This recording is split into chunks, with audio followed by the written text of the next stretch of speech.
मित्रों, आज की कहानी का शीर्षक है सोचिए किसने किसको दिया।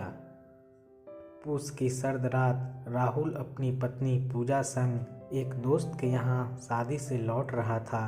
बाहर बहुत ठंड थी। दोनों पति पत्नी कार से वापस घर की ओर जा रहे थे। तभी सड़क के किनारे एक पेड़ के नीचे पुरानी फटी चिथरी चादर में लिपटे एक बूढ़े भिखारी को देख राहुल का दिल द्रवित हो गया। उसने गाड़ी रोक दी।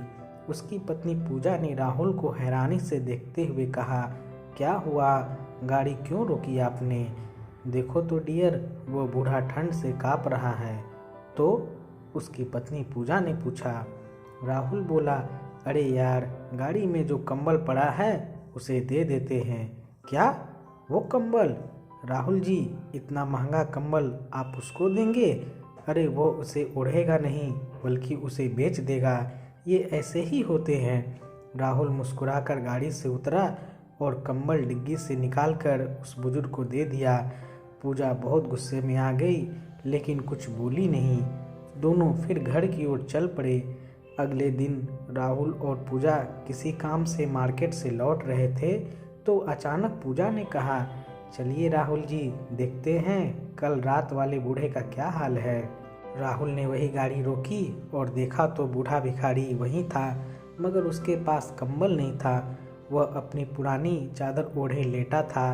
पूजा ने बड़ी आंखें करते हुए कहा, मैंने कहा था ना कि वो कंबल उसे मत दो, इसने ज़रूर बेच दिया होगा। दोनों कार से उतरकर उस बूढ़े के पास गए। पूजा ने व्यंग करते हुए पूछा, क्यों बाबा, कल रात वाला कंबल कहाँ है? बेचकर ताड़ी पी लिए क्या? बुजुर्ग ने हाथ से इशारा किया जहाँ थोड़ी दूर पर एक बूढ़ी औरत लेटी हुई थी और वही कंबल ओढ़े थी। बुजुर्ग बोला, बेटा, वह औरत पैरों से विकलांग है और उसके कपड़े भी कहीं से फटे हुए हैं। लोग भीख देते वक्त भी गंदी नज़रों से देखते हैं, ऊपर से इतनी ठंड। मेरे पास कम से कम ये पुरानी चादर तो है। उसके पास कुछ नहीं था तो मैंने उसे कंबल दे दिया। पूजा हतप्रभ सी रह गई। अब उसकी आंखों में पश्चाताप के आंसू थे। वो धीरे से आकर राहुल से बोली, चलिए घर से एक और कंबल लाकर बाबा जी को भी दे देते हैं।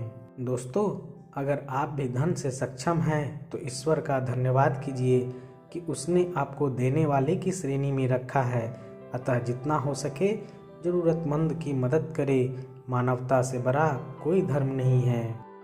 चिड़ी चोंच भर ले गई, नदी न घटे नीर, दान दिए धन न घटे, कह गए दास कबीर। मित्रों, आपको ये कहानी कैसी लगी कमेंट करके ज़रूर बताइएगा। मिलते हैं दोस्तों एक और नई कहानी के साथ।